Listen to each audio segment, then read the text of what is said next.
أعوذ بالله من الشيطان الرجيم. بسم الله الرحمن الرحيم. اللهم صل على محمد وآل محمد وعجل فرجهم. الشيطان الرجيم. بسم الله الرحمن الرحيم. الحمد لله الذي كان موجودا قبل حدوث الأشياء ويبقى بعد فناء الأشياء. تفرد بالأولية والقدم وبسم كل شيء ما عداه بالفناء والعدم. كما قال عز شانه كل شيء هالك إلا وجهه وكل نفس ذائقة الموت. وقال كل من عليها فان ويبقى وجه ربك ذو الجلال والإكرام. سبحان من لا يخفى عليه اختلاف النيات ولا يعزب عنه معاصي العباد في الخلوات. سبحان الله الذي منه خلقة العباد وإليه المعاد.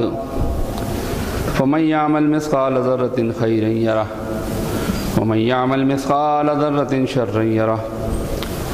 نشهد أن لا إله إلا هو الملك الذي لا ينازع في ملكه ولا يضاد في حكمه. يعذب من يشاء بما يشاء كيف يشاء ويرحم من يشاء بما يشاء كيف يشاء. تعذيب المسيء عدل وعفو تفضل. ونشهد أن محمدا سيد المرسلين وخير المبشرين والمنذرين صلی اللہ علیہ وآلہ الہداة المہدیین. من رکب سفینتہم نجا واہتدى من تخلف عنہا ضل فغرق وہوى. بسم اللہ الرحمن الرحیم. اللہم کن لولیک الحجة ابن الحسن صلواتک علیہ وعلی آبائہ فی هذه الساعة وفی کل ساعة ولیا وحافظا وقائدا وناصرا ودلیلا وعینا حتی تسکنہ ارضک طوعا وتمتعہ فیہا طویلا.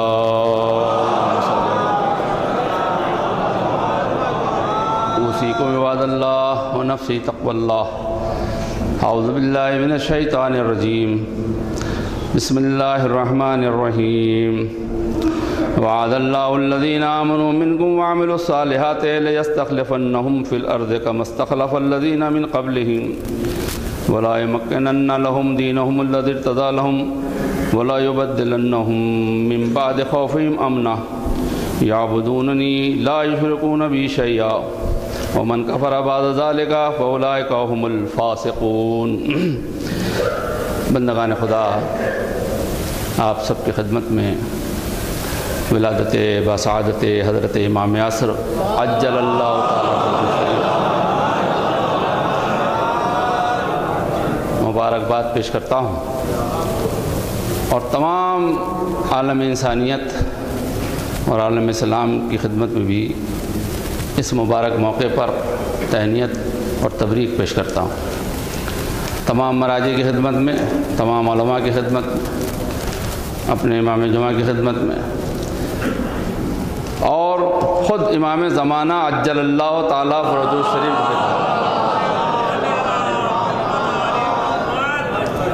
مبارکباد پیش کرتا ہوں. بہت ہی مسعود اور مبارک دن ہے. ارشاد ہو رہا ہے سورہ نور 55ویں آیت ہے،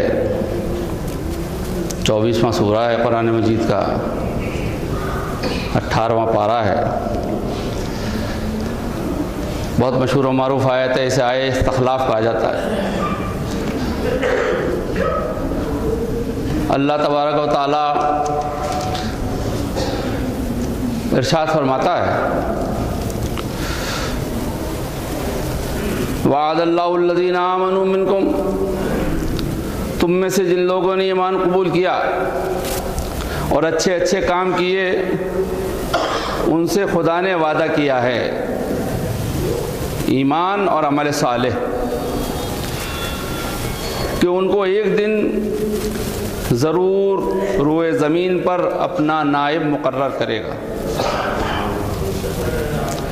جس طرح ان لوگوں کو نائب بنایا جو ان سے پہلے گزر چکے ہیں، اور جس دین کو اس نے ان کے لیے پسند فرمایا ہے اس پر انہیں ضرور پوری قدرت دے گا، اور ان کے خائف ہونے کے بعد ان کے ہراس کو امن سے ضرور بدل دے گا کہ وہ میری عبادت کریں گے اور کسی کو ہمارا شریک نہ بنائیں گے، اور جو شخص اس کے بعد بھی ناشکری کرے تو ایسے ہی لوگ فاسق ہیں، یعنی بدکار ہیں۔ آج روز نیمہ شعبان ہے، عظیم ترین دن ہے، عید کا دن ہے۔ یہ حضرت امام عصر عجل اللہ تعالیٰ فرجہ الشریف کا دن ہے۔ اس دن ہر وقت ہر جگہ حضرت کی زیارت اور آپ کے ظہور کے لیے دعا مستحب ہے۔ خصوصیت کے ساتھ سامرا اور سرداب میں یہ دعا کی جائے۔ آپ کا ظہور یقینی ہے اور آپ کی حکومت بھی قطعی ہے، کنفرم ہے۔ آپ ہی وہ ہیں جو ظلم و جور سے بھری ہوئی دنیا کو عدل و انصاف سے بھر دیں گے۔ بندگان خدا، آیے کریمہ ترجمہ آپ کی خدمت میں پیش کیا۔ اس زمین پر اللہ کا نائب موجود ہے۔ کبھی بھی یہ زمین اس کے نائب سے خالی نہیں رہی۔ اس نے ہر وقت ہر زمانے میں، یہ الگ بات ہے کہ وہ لوگوں کی نظروں کے سامنے نہ رہا ہو یا اس کی معرفت لوگوں کو نہ ہوئی ہو، مگر بہرحال اللہ اپنی زمین کو اپنے نائب سے خالی نہیں رکھتا اور آج بھی نہیں ہے۔ لہذا ہم میں سے اگر کسی کو خواہش ہو، میں جو بات عرض کر رہا ہوں وہیں پہ اس کو سمجھیے گا، ہم میں سے اگر کسی کو خواہش ہو تو ایمان بھی اس کے پاس ہو اور عمل صالح بھی ہو۔ لہذا دنیا میں جو بھی اللہ کا نائب بننے کی یا اللہ کا نائب ہونے کا دعویٰ کر رہا ہو، اس کے یہاں دیکھیے کہ ایمان ہے کہ نہیں، عمل صالح ہے کہ نہیں۔ اور ہم نے جسے اس کا نائب مانا ہے یا جس نے اسے اپنا نائب بنایا ہے، ایمان کی تو کیا بات، وہ کل ایمان ہے۔ اور عمل صالح تو اس کا وہ ہے کہ جس کی تاسی اور پیروی کا حکم ہمیں دیا گیا ہے کہ جیسے یہ عمل کر رہے ہیں ویسے تم عمل کرو۔ اب رہ گئی بات یہ، اور جس دین کو ان کے لیے پسند فرمایا ہے اس پر انہیں پوری قدرت دے گا، یعنی دین اسلام۔ اللہ کا پسندیدہ دین کون ہے؟ ان الدین عند اللہ الاسلام۔ قرآن مجید میں یہ واضح طور پر اللہ نے اعلان کر دیا ہے کہ میرا پسندیدہ دین تو بس اسلام ہے، اس کو میں نے بھیجا ہے، اسی کو میں نے نازل کیا ہے، اسی کے لیے 1,24,000 انبیاء بھیجے ہیں، اسی کے لیے سارے صحیفے نازل کیے ہیں، اسی کے لیے آسمانی کتابیں نازل کی ہیں، اسی کے لیے ائمہ کا سلسلہ قائم کیا ہے، اسلام کے لیے، دین کے لیے۔ یہ امن کا دین ہے، یہ انسانیت کا دین ہے، یہ بھائی چارے کا دین ہے، یہ آسان دین ہے، اس پر عمل مشکل نہیں ہے، اور جو بھی اس عمل کے ساتھ ہماری بارگاہ میں آئے گا تو ہم اس کا دین اس سے قبول کر لیں گے، اور اس کے علاوہ اگر کوئی دین ہماری بارگاہ میں لے کے آئے گا تو ہم اس سے ہرگز وہ دین اس کا قبول نہیں کریں گے۔ دنیا میں ہزاروں لاکھوں ادیان ہیں، ہزاروں لاکھوں مذاہب ہیں، ہر یہی دعویٰ کرتا ہے کہ ہمارا دین امن پسند ہے، ہمارا دین امن پسند ہے، ہمارا دین زبان سے کہنے سے کچھ نہیں ہوتا، زبانی دعویٰ کرنے سے کچھ نہیں ہوتا، ثبوت بھی چاہیے ہے کہ ایسا ہے بھی کہ نہیں۔ لیکن اسلام کا دعویٰ زبانی نہیں ہے، اسلام کا دعویٰ ثبوت کے ساتھ ہے۔ قرآن مجید پڑھ لیجئے یہاں سے وہاں تک، نبی کی سیرت پڑھ لیجئے یہاں سے وہاں تک، احکامات پڑھ لیجئے یہاں سے وہاں تک، آپ کو اندازہ ہوگا کہ اگر جہاد کا بھی حکم دیا ہے تو اس میں بھی امن کا پہلو غائب ہے، امن کا پہلو غالب ہے، امن کا پہلو غالب ہے۔ اس لیے کہ جب سامنے والا لڑنے کے لیے آ ہی گیا تو انسان کیا کرے گا؟ اپنے دفاع کے لیے کچھ نہ کچھ تو کرے گا، لیکن اس میں بھی امن کا پہلو غالب ہے۔ لہذا اللہ نے اسلام کو پسند فرمایا ہے۔ ابھی پورا قدرت میں نہیں ہے، اللہ تو صاحب قدرت ہے، اس کا نمائندہ تو صاحب قدرت ہے، لیکن دنیا میں ابھی اسلام قدرت مند نہیں ہے۔ لیکن اللہ ایک دن اس دین کو اپنے نائب کے لیے پوری قدرت عطا کر دے گا اور دے دے گا۔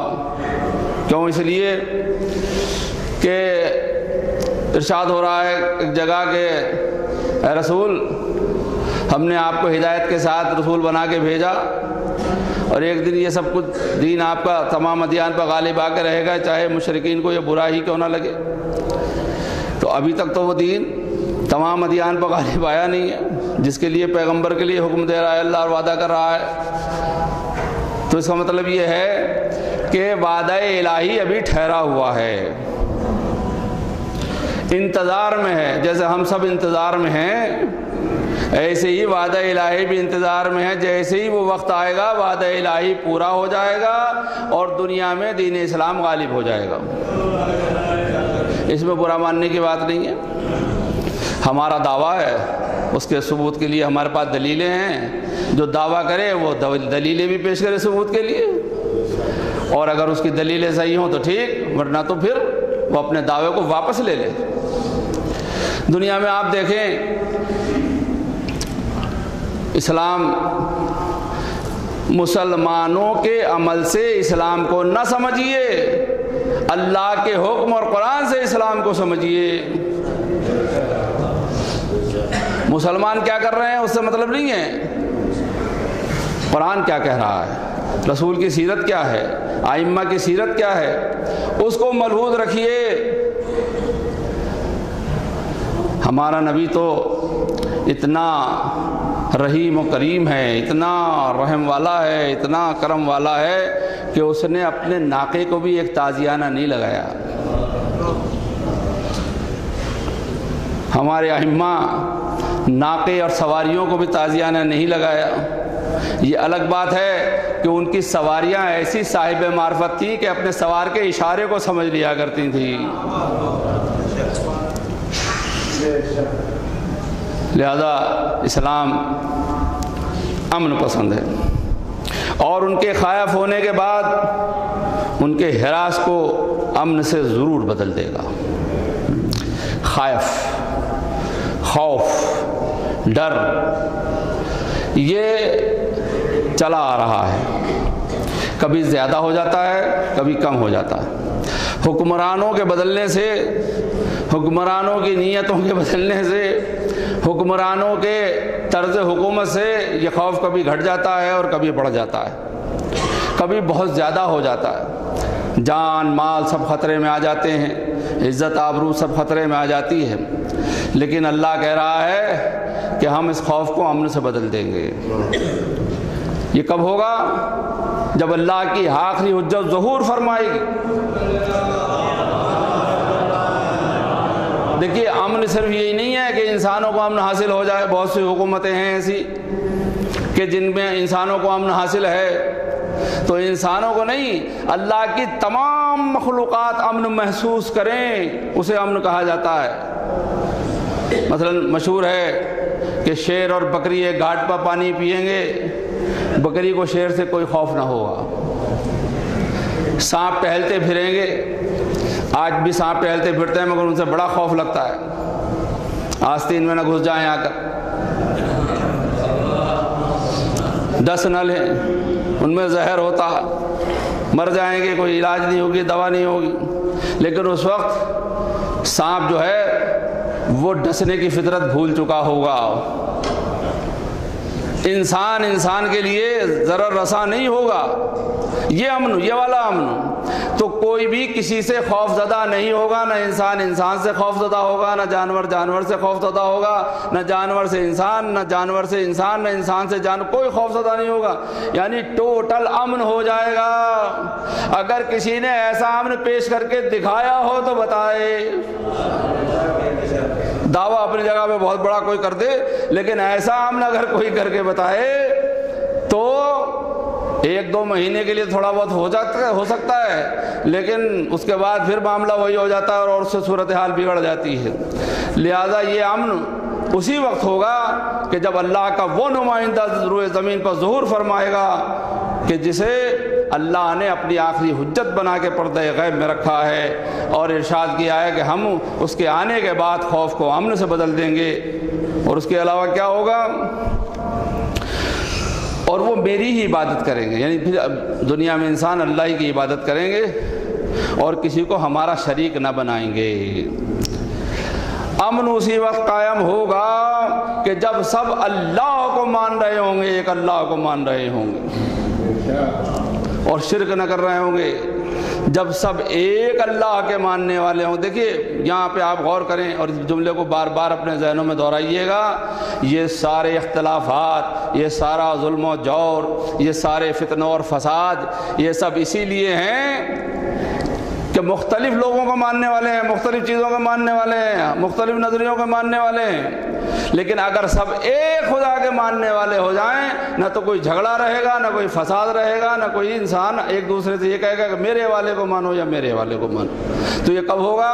کہ جب اللہ اپنی آخری حجت کو ظاہر کر دے گا۔ سلام دی امام زمانہ بابا دے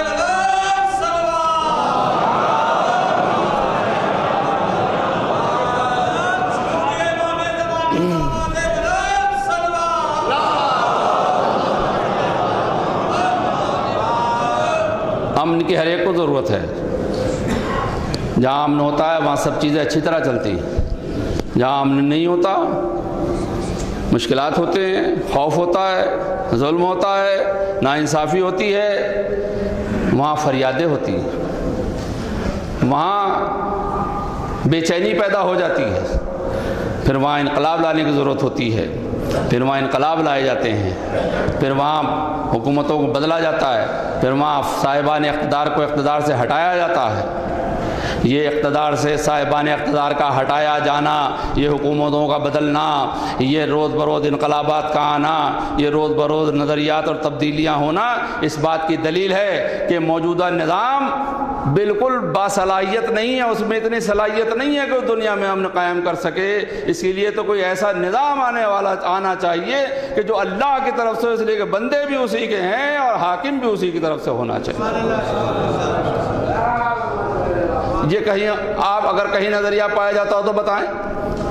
یہ صرف اور صرف مذہب اسلام ہے کہ دین بھیجنے والے بھی اللہ اور دین کو چلانے والا بھی اللہ، دین کو بچانے والا بھی اللہ اور اس کا نمائندہ، اور دین کو پھیلانے والا بھی اس کا نمائندہ۔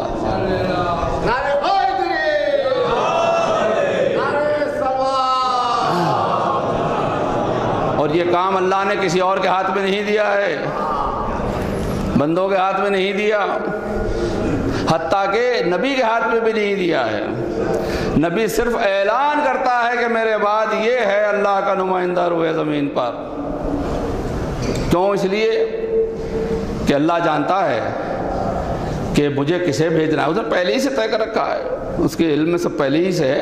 لہذا ہمیں چاہیے کہ اگر معرفت نہیں ہے تو معرفت حاصل کریں، جانتے نہیں ہیں تو جانیں کہ کون ہے دنیا میں، کہ جب وہ آئے گا تو مکمل امن ہوگا، اور اگر وہ پردہ غیب میں ہے تو اس کے احکامات، اس کی تاثیر، اس کی پیروی کرنے کے بعد بھی امن حاصل ہو سکتا ہے اور دنیا میں نجات حاصل ہو سکتی ہے۔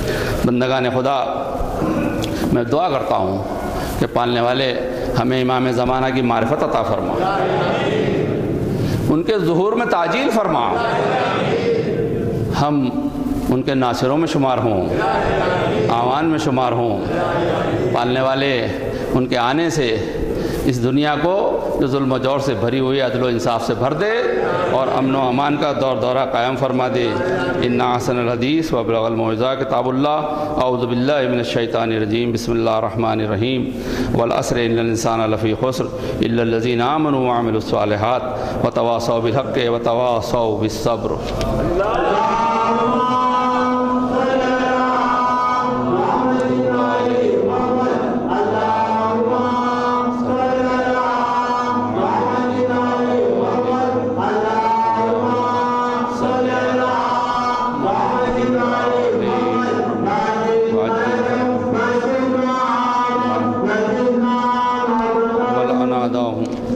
اعوذ باللہ من الشیطان الرجیم، بسم اللہ الرحمن الرحیم۔ الحمد للہ الذی لا الہ الا هو الحلیم الکریم غافر الذنب وقابل التوب وهو الغفور الرحیم۔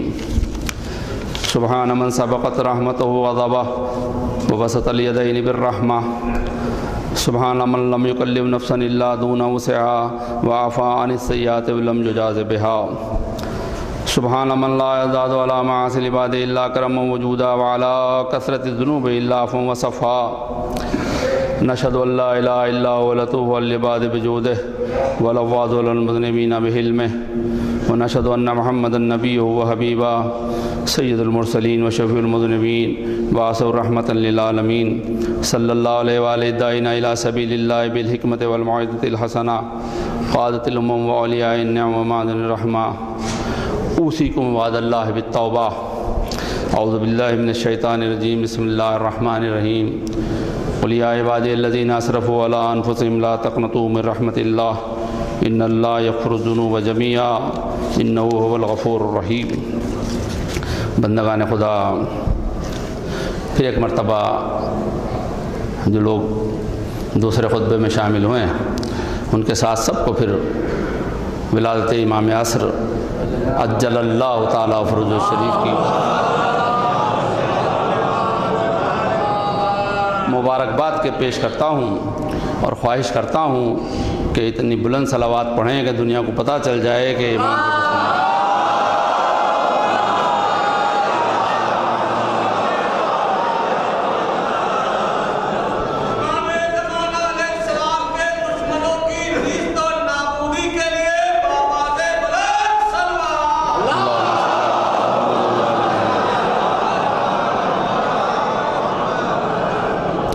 اے خدا، اے حی جس کے سوا کوئی خدا نہیں، ہمارے مولا امام ہادی مہدی جو تیرے امر کے ساتھ قیام کرنے والے ہیں، ان تک مشرق و مغرب کے تمام مومنین و مومنات اور صحرا و کوہستان اور خشک و تر کے تمام رہنے والے افراد اور میرے والدین کی طرف سے ایسی صلوات پہنچا دے جو عرش الہی کے وزن اور کلمات الہی کے وزن کے برابر ہو۔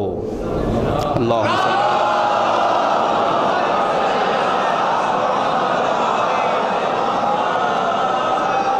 اور جس کا احساس علم الہی اور کتاب خدا کے علاوہ کوئی نہ کر سکے۔ یہ دو آیت کے جملے ہیں جو میں نے اردو میں آپ کی خدمت میں ترجمے کے طور پر پیش کیے۔ 15 شعبان کو امام کی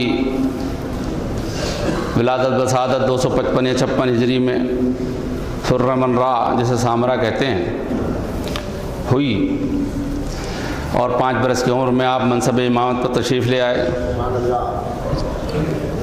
چونکہ اس وقت سب لوگوں کو یہ معلوم تھا، یعنی حکام کو، ظالم و جابر بادشاہ کو یہ معلوم تھا کہ رسول فرما کے گئے ہیں کہ میرا 12واں جب آئے گا تو ظلم و جور کا خاتمہ کر دے گا، عدل و انصاف قائم کرے گا۔ لہذا ان کی پلاننگ یہ تھی کہ 12ویں کو یا تو پیدا ہی نہ ہونے دو، اگر پیدا بھی ہو جائے تو جیسے ہی پتہ چلے گا 12واں فوراً قتل کر دو، تہہ تیغ کر دو، جو ان کی عادت تھی۔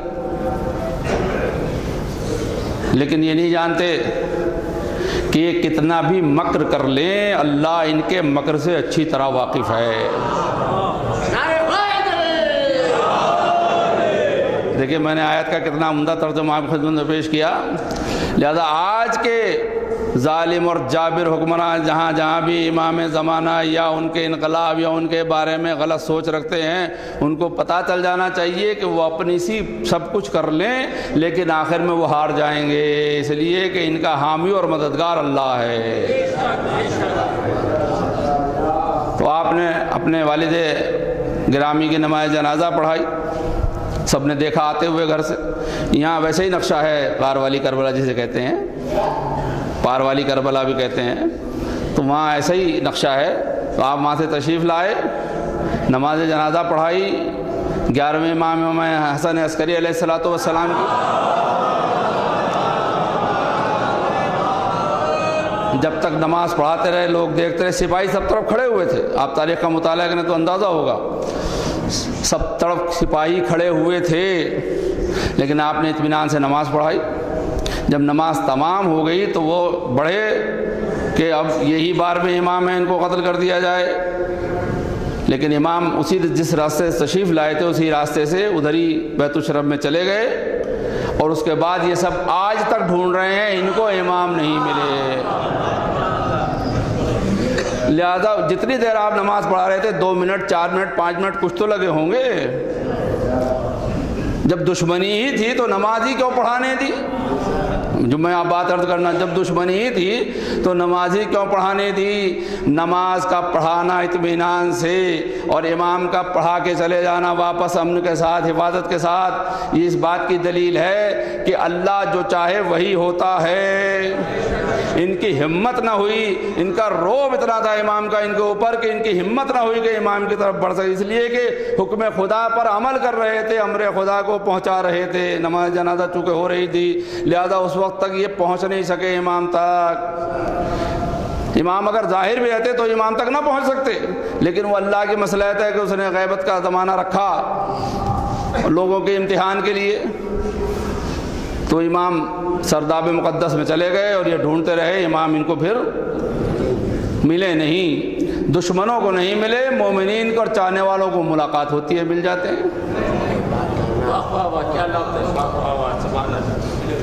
واقعہ ہے وہ انار والا، چڑھا دیے تھے سانچے انار پہ، چھوٹا جب تھا ایک ترتیب سے نام لکھ دیے تھے. اس وزیر سے سوال ہوا. ایک بات یہاں پہ عرض کرنا چاہتا ہوں، وزیر سے سوال ہوا تو وزیر جب شیعہ تھا تو وہ خود جواب دیتا، علماء کے پاس کیوں گیا؟ یہاں خاموش ہو گیا. علماء کے پاس کیوں گیا؟ وہ صاحب معرفت تھا، اسے معلوم تھا کہ غیبت امام میں امام کے نائب علماء ہیں. آج بھی ہم چاہے کچھ بھی کہتے رہیں، کچھ بھی آپس میں باتیں کرتے رہیں، طرح طرح کی چیزیں کچھ بھی کرتے رہیں، لیکن جب ان مشکلات میں پھنستے ہیں تو علماء کی طرف رجوع کرتے ہیں اور علماء مشکل سے نکال دیتے ہیں، اس بات کا ثبوت دیتے ہیں کہ وہ بے شک نائب امام ہے اور امام کی طرف سے انہیں تائید حاصل ہے.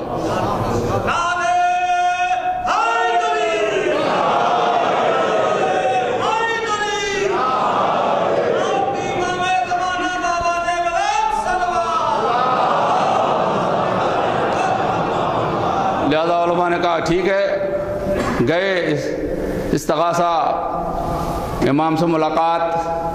خیر وہ واپس آ رہے تھے، 2 یا 3 دن جو بھی مدت گزر گئی ہو، راستے میں امام تشریف لائے اور کہا کیا مسئلہ، کیا مشکل ہے، کیا پریشانی ہے؟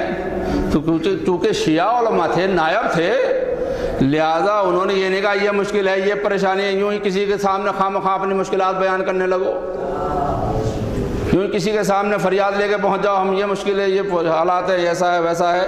ارے جب ہمارے پاس اللہ کا نمائندہ موجود ہے اور وہ ہماری سن رہا ہے تو ہم اپنی ساری فریاد اسی سے کریں، ساری باتیں اسی تک پہنچائیں، اور انشاءاللہ ان کا جو جواب ہوگا، ان کا جو بدلہ ہوگا، ان کی طرف سے جو کارروائی ہوگی وہ حتمی ہوگی. تو آپ نے فرمایا کہ کیا مسئلہ، کیا مشکل ہے؟ کہا آپ سے نہیں بتائیں گے، اپنے امام سے بتائیں گے. امام کو کہا میں تمہارا امام ہوں. تو اب دیکھیے انہوں نے کہا کہ جب آپ ہمارے امام ہیں تو آپ کو بتانے کی ضرورت نہیں ہے، آپ کو تو خود ہی معلوم ہے، جب آپ ہمارے امام ہیں تو آپ کو بتانے کی ضرورت نہیں۔ کہا مجھے معلوم ہے، بتائیں۔ پھر آپ مسئلہ حل کیا اور اس کے بعد پھر وہ بات کو، تو ہمارے امام جو ظاہر بھی ہیں اور غائب بھی ہیں، اگر معرفت کی نگاہ سے دیکھو تو ظاہر ہیں، اور اگر بغض اور حسد اور کفر کا چشمہ چڑھا ہوا ہے تو پھر ظاہر سی بات ہے اس کے لیے تو غائب ہی ہے، کوئی مسئلہ ہی نہیں ہے۔ لہذا ہمیں چاہیے کہ ہم ہر وقت امام کی یاد کو دل میں رکھیں، ان کے ظہور کا انتظار بھی کریں اور دعا بھی کریں، اور اپنے آپ کو ایسا بنائیں کہ جو ناصران امام زمانہ کی کوالٹی ہے۔ 20 سال بعد 47 میں مولا علی شہید ہو گئے، اس کے بعد پھر کربلا کی جنگ ہوئی، امام حسن علیہ السلام کی تو جنگ ہی نہیں ہوئی تھی، تو 66 میں جنگ ہوئی پھر، لیکن اس میں کیسے کیسے لوگ آئے تھے، بوڑھے حبیب بن مظاہر جیسے تھے، مسلم بن اوسجا جیسے تھے، اور کتنے ہی بوڑھے تھے، تو 20 سال تک وہ یوں ہی خواہ میدان میں نہیں پھر رہے تھے جنگ کرنے کے لیے، وہ انتظار کر رہے تھے کہ اگر ضرورت ہوگی امام کو، حکم خدا ہوگا تو فوراً امام بلائیں گے، اور لہذا وہ کیا کر رہے تھے، وہ عبادت کر رہے تھے، وہ قرآن کی تعلیم دے رہے تھے، وہ احکامات اسلامی اور احکامات دین لوگوں تک پہنچا رہے تھے، وہ یوں ہی نہیں بیٹھے تھے، اور جب انہیں بلایا گیا تو میدان جہاد میں تھے۔ اگر بھویں سفید ہو گئی تھی، کمر خمیدہ ہو گئی تھی، پٹکوں سے باندھ کر کمریں، اور بھووں کو پٹکوں سے باندھ کر اپنے آپ کو جوان بنا دیا تھا کربلا کے میدان میں۔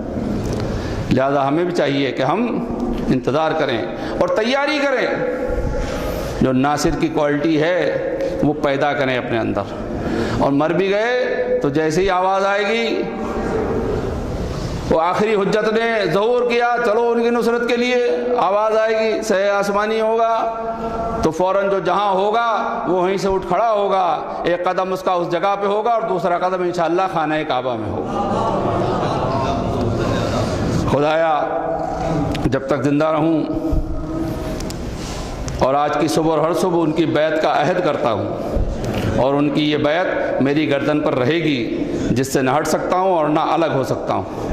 خدایا مجھے ان کے انصار و اعوان، ان کا دفاع کرنے والوں، ان کی حاجتوں کو پورا کرنے والوں میں تیزی سے کام کرنے والوں، اور ان کے امر کی اطاعت کرنے والوں، ان کی طرف سے دفاع کرنے والوں، ان کے مقاصد کی طرف سبقت کرنے والوں، اور ان کے سامنے شہید ہونے والوں میں قرار دے دے۔ خدایا ہمیں وہ طلعت زیبا اور وہ روح روشن دکھلا دے، اور ہماری آنکھوں میں ان پر نگاہ کرنے کا سرما لگا دے، ان کے ظہور میں تعجیل فرما، ان کے خروج کو آسان بنا دے، ان کے راستوں کو وسیع بنا دے، اور ہمیں ان کے راستے پر چلا دے، ان کے امر کو نافذ کر دے، اور ان کی پشت کو قوی بنا دے۔ خدایا ان کے ذریعے شہروں کو آباد کر دے، اور مردوں کو زندگی دے دے، کہ تو نے خود فرمایا اور تیرا فرمایا حق ہے کہ فساد بر و بحر میں ظاہر ہو گیا ہے لوگوں کے اعمال کی بنا پر۔ لہذا خدایا اب تو اپنے دل اپنے نبی کی دختر کے لال اور اپنے رسول کے ہم نام کو منظر عام پر لے آ، تاکہ ان کے سامنے کوئی باطل نہ آئے جس کو وہ مٹا نہ دیں، اور کوئی حق نہ آئے جس کو ثابت نہ کر دیں۔ خدایا انہیں بندگان مظلوم کے لیے پناہ گاہ اور بے سہارا لوگوں کے لیے مددگار بنا دے، انہیں اپنی کتاب کے معطل احکام کو زندہ کرنے والا، اور دین کے گرے ہوئے پرچموں کو سنبھالنے والا، اور سنت نبی کے احیاء کرنے والا قرار دے دے۔ خدایا ان لوگوں کو اور خوش کر دے جو ان کی دعوت پر ان کی پیروی کریں۔ خدایا ان کی غیبت میں ہماری ذات و ہماری ذلت و پریشانی پر رحم فرما۔ خدایا اس امت کے غم و اندوہ کو ان کی حاضری سے دور فرما دے، اور ان کے ظہور میں تعجیل فرما، جسے لوگ بہت دور سمجھتے ہیں مگر ہم بہت قریب سمجھتے ہیں، اپنی رحمت کے سہارے اے بہترین رحمت کرنے والے۔ بندگان خدا، انقلاب آئے گا انشاءاللہ، امام تشریف لائیں گے، ظلم و جور سے بھری ہوئی دنیا عدل و انصاف سے بھر جائے گی، مگر اس کا مطلب یہ نہیں ہے کہ ہم ہاتھ پہ ہاتھ دھرے بیٹھے رہیں اس وقت کا انتظار نہیں، ہمیں تمہید کرنا ہے، راستہ ہموار کرنا ہے، ہمیں اپنے آپ کو تیار کرنا ہے۔ اللہ ایسے انقلاب کی حفاظت فرما جو اس انقلاب سے ملا دے۔ پالنے والے ایسے علماء و قائدین کو ہمیشہ ہمارے سروں پر باقی رکھ جو ہمیں امام زمانہ کی طرف لے جا رہے ہیں، جو اس انقلاب کی طرف لے جا رہے ہیں۔ پالنے والے تمام مومنین و مومنات آج کے دن، اس دن کے وسیلے سے طفیل میں اور صدقے میں تمام بیماروں کو شفائے کاملہ واجلہ عنایت فرما دے۔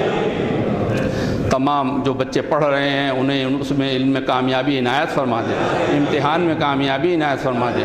پالنے والے واسطہ محمد والے محمد کا ہمارے سروں سے خوف کو ہٹا دے، امن کو قائم فرما دے۔ واسطہ محمد والے محمد کا ہماری جان مال عزت آبرو کی حفاظت فرما دے، اوقاف کی حفاظت فرما دے۔ پالنے والے جو بھی جہاں بھی جس جگہ جو حاجت رکھتا ہے آج کے دن اس کی ہر نیک حاجت کو پورا فرما دے۔ امام کے ظہور میں تعجیل فرما دے، تعجیل فرما دے، تعجیل فرما دے، اور ہم کو ان کے اعوان و انصار میں شمار فرما۔ اعوذ باللہ من الشیطان الرجیم، بسم اللہ الرحمن الرحیم۔ ان اللہ وملائکتہ یصلون علی النبی یا ایھا الذین آمنوا صلوا علیہ وسلموا تسلیما۔ اللہم صلی علی سید المرسلین وشفیع المذنبین نبینا محمد صلی اللہ علیہ وآلہ۔ اللہم صلی علی محمد وآل محمد وعلی امام المسلمین وقائد الغر المحجلین امیر المومنین علی ابن ابی طالب، اللہم صلی وعلى سیدت نساء العالمین وبدت خاتم النبیین سیدنا فاطمہ بنت رسول اللہ صلوات اللہ علیہ وعلى الحسن المجتبی والحسین الشہید بکربلا وعلی ابن الحسین ومحمد ابن علی وجعفر ابن محمد وموسیٰ ابن جعفر وعلی ابن موسیٰ ومحمد ابن علی وعلی ابن محمد والحسن ابن علی علیہم الصلاۃ والسلام۔ اللہم صلی علی مولانا صاحب الزمان، اللہم صلی علی محمد وآل محمد مع آثار بدع والطغیان حادم ابنیت الشرک والنفاق حاسد فروع البغی والشقاق، صلوات اللہ وسلام علیہ وعلی آباء الکرام مطلع اللیالی والایام۔ اللہم عجل فرجہ وسہل مخرجہ وکل ناظرنا بنظرۃ منا الیہ وجعلنا من المستشہدین بین یدیہ وتفضل علی امرائنا المؤمنین بمزید التوفیقات وازدیاد الاقبال وعلو الدرجات۔ اللہم افعل بنا ما انت اہلہ ولا تفعل بنا ما نحن اہلہ بجاہ محمد وآلہ المعصومین صلوات اللہ علیہم اجمعین۔ اللہم اجعلنا ممن یذکر فتنفع الذکر ان اللہ یامر بالعدل والاحسان وایتاء ذی القربى وینہی عن الفحشاء والمنکر والبغی یعظکم لعلکم تذکرون۔ اعوذ باللہ من الشیطان الرجیم، بسم اللہ الرحمن الرحیم۔ اللہم صل علی محمد وآل محمد وعجل فرجہم۔